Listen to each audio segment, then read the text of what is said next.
Henry Ellis, an 81-year-old man, sits at a park bench daily with a painting of a woman in his hand. And when he is asked why, everyone had to fight back tears. Henry sat alone on a park bench, a small, beautifully crafted painting of a woman clutched gently in his hands. His silver hair caught the sunlight, and his once green eyes were now a soft shade of grey, mirroring the wisdom and experiences of a lifetime. A sudden gust of wind blew through the park, causing the painting to slip from Henry's grasp and tumble to the ground. Before he could react, a group of young adults playing frisbee accidentally kicked the small canvas, sending it skidding across the grass. One of them, a young woman with fiery red hair, rushed over to apologise and retrieve the painting. "I'm so sorry, sir," she said, handing the painting back to Henry, her cheeks flushed with embarrassment. Henry smiled warmly at her, his eyes filled with understanding. "It's quite all right, my dear. No harm done." As the young woman and her friends gathered around him, one of them, a tall young man, noticed the painting in Henry's hands. "May I ask who's in the painting, sir?" the young man inquired, curiosity shining in his eyes. Henry hesitated for a moment, then decided to share his story with them. In a small coastal town named Coleridge, Henry was working as a boat builder in his family's workshop by the sea. There he spent his days expertly crafting and repairing vessels of all shapes and sizes. The town was known for its picturesque landscapes, where the ocean met the cliffs and the sunsets painted the sky in hues of orange. Every Saturday morning, Henry would make his way to the town's bustling market, where he would often pick up fresh produce for his family and engage in friendly conversation. On one particular Saturday, fate intervened, and Henry's life would never be the same. As he strolled through the market, weaving in and out of the lively crowd, he noticed a young woman standing by a flower stall, carefully selecting the most beautiful blossoms. Her name was Amelia. She had long flowing auburn hair, and her eyes were a captivating shade of blue, reminiscent of the vast ocean that surrounded Coleridge. Her laughter was contagious, and her presence seemed to brighten the already vibrant atmosphere of the market. Henry found himself drawn to Amelia, and he couldn't help but approach her. As he drew nearer, he felt his heart race and a warmth spread across his cheeks. He nervously cleared his throat and introduced himself, offering to help her carry her bouquet of flowers for her. Amelia looked up, her blue eyes meeting his, and she smiled warmly at the kind gesture. "Thank you. That's very kind of you," she said, her voice gentle and melodious. Amelia gratefully accepted, and the two of them began to walk through the market together. Henry's mind raced as he tried to think of a question to ask her, his shyness making him feel clumsy and awkward. Finally, he mustered up the courage and asked, "So what's your favourite flower?" Amelia thought for a moment, her gaze settling on an exotic-looking bloom nestled within the bouquet. "I'd have to say the bird of paradise," she replied, a smile playing at the corner of her lips. "Did you know that this flower is native to South Africa and is named after the bird it resembles? When you look at it, you can see the vibrant colours and shapes of the petals that mimic the bird's plumage. It's a stunning reminder of the beauty and diversity of nature." Henry nodded, intrigued by her insight.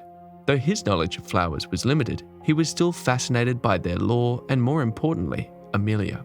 As the two continued to walk through the market, they discovered they shared a love for the sea, poetry, and the enchanting beauty of their small town. As they spoke, the world around them seemed to fade away, and they became lost in each other's company. In the weeks that followed, Henry and Amelia's bond only grew stronger, and their love blossomed like flowers that brought them together. They were inseparable, often seen strolling hand in hand along the shoreline, sharing stories of their dreams and aspirations. One evening, as they sat on the cliffs overlooking the vast ocean, Amelia revealed a secret to Henry that would change the course of their lives forever. She confided in him that she had been offered a prestigious opportunity to study art in a distant city, far from the comfort and familiarity of Coleridge. Henry's heart ached at the thought of losing Amelia, but he knew that he couldn't stand in the way of her dreams. He promised her that they would find a way to make their love endure, despite the distance and the uncertainty that lay ahead. As Amelia prepared to leave Coleridge, Henry tried to think of a way to keep their love alive. He began writing her love letters, each one more passionate and heartfelt than the last. In every letter, he included a carefully drawn sketch of a single flower, each one representing a moment or memory they had shared together. At first, Amelia would respond back immediately, reciprocating the same amount of love Henry conveyed through his sketches. But as the weeks went by, the time between each letter reply would grow. It got to the point where Henry would have to wait months before he even got to hear from Amelia again. Meanwhile, in the bustling city Amelia was studying at, her talent for art flourished. She quickly gained the recognition she deserved for her breathtaking creations. Her newfound success and the excitement of city life caused Amelia to focus solely on herself. Unbeknownst to Amelia, Henry had also taken up a new hobby in his spare time. He was learning the intricate art of painting. He was determined to become skilled enough to create a stunning portrait of Amelia. This portrait would bridge the gap between them and serve as a constant reminder of their love and devotion. He spent countless hours in his workshop, painstakingly mastering each brushstroke, mixing colours to perfectly capture the essence of Amelia's vibrant spirit. As the months turned into years, the letters between Henry and Amelia became less frequent, the demands of their individual lives pulling them in different directions. One fateful day, a letter arrived for Amelia, its envelope worn and its edges frayed, as if it had travelled a great distance to find her. Upon opening the letter, she discovered a delicate, intricately painted portrait of herself, surrounded by the flowers they had once shared on that day. Vibrant hues of the painting seemed to leap off the page, and Amelia could feel the love and devotion radiating from every brushstroke.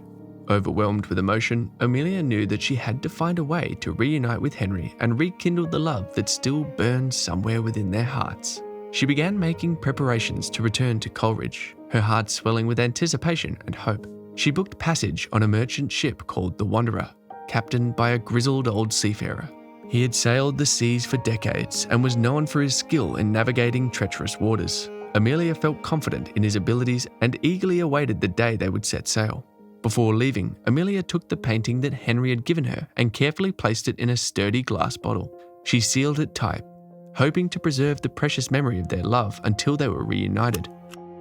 As the Wanderer embarked on its voyage to Coleridge, the skies were clear and the seas calm. Amelia spent her days on deck, gazing out at the endless ocean, daydreaming about the moment she would see Henry again. However, a week into their journey, the skies darkened and ominous clouds began to gather. The captain knew that they were sailing into a dangerous storm, and he ordered the crew to prepare for the worst. The storm hit with the force of a tempest, and the Wanderer was battered by torrential rain and colossal waves. Amelia clung to her glass bottle, praying that both she and the painting would survive the storm. As the ship struggled against the raging seas, a massive wave crashed into the hull, splintering it apart. The ship began to sink, and the captain ordered the crew and passengers to abandon ship. Amelia, still holding her precious bottle, was helped into a lifeboat just as the storm reached its climax. In the chaos of the storm, lifeboats were scattered across the vast expanse of the ocean, and the survivors were separated from one another. Amelia found herself in a small lifeboat with only a few other passengers and a sailor. The storm showed no mercy, and the tiny lifeboat was tossed like a cork on the violent waves. As the storm continued to rage, hope began to fade for Amelia and her fellow survivors. They were unable to navigate through the tempest, and with each passing hour, the chances of rescue diminished. Amelia clung to her glass bottle, silently praying for a miracle that would reunite her with Henry. Days turned into weeks, and despite their best efforts, no one found Amelia. She drifted further and further from her intended destination, losing hope that she would ever be found. Back in Coleridge, Henry decided to open an art gallery by the sea. He showcased not only his own work, but also the creations of local artists who shared his passion. The gallery quickly gained a reputation for its diverse and captivating displays, attracting art enthusiasts from near and far. One day, as Henry was working on a new piece, he overheard a group of visitors discussing a recent shipwreck. They spoke of a terrible storm and the tragic loss of life, including a young woman who had been travelling back to Coleridge. Although the story caused him some concern, he didn't allow himself to believe it could be Amelia. As the day went on, Henry found himself feeling restless and in need of solace. Deciding to take a break, he wandered along the shoreline, trying to find comfort in the crashing waves. As he walked, he stumbled upon a peculiar glass bottle, half buried in the sand. Henry picked up the bottle, wiping away the sand and salt water to reveal its contents. He gasped as he recognized the painting inside the bottle. It was his own creation, the portrait of Amelia that he had given her so long ago. The bottle had somehow made its way back to Coleridge, defying all odds and braving the merciless ocean. With trembling hands, he carefully opened the bottle and gently retrieved the painting. As he stared at the lovingly crafted image of Amelia, he felt a mixture of heartache and wonder. He couldn't fathom how the painting had managed to find its way back to him, and yet, there it was, a tangible reminder of the love they had shared. Henry carried the painting back to his gallery, vowing to honor Amelia's memory and their love in every brushstroke he made. He hung the portrait in a place of prominence within the gallery. There it would serve as a reminder of their undying love, a love that had transcended time and distance, and even the unforgiving sea. As Henry got up from the park bench, he noticed the young adults were wiping tears. "Thank you for sharing your story with us, sir. Your love for Amelia is inspiring, and it's a reminder that true love can stand the test of time." Henry smiled, his eyes glistening with unshed tears. "It's my pleasure. If our story can inspire others, then Amelia's spirit will continue to live on." As the sun began to set, casting a golden glow across the park, Henry got up from the bench. The young adults that sat around him continued to wipe their tears as he walked away. In that moment, it became evident that the tale of the couple's love would echo across generations.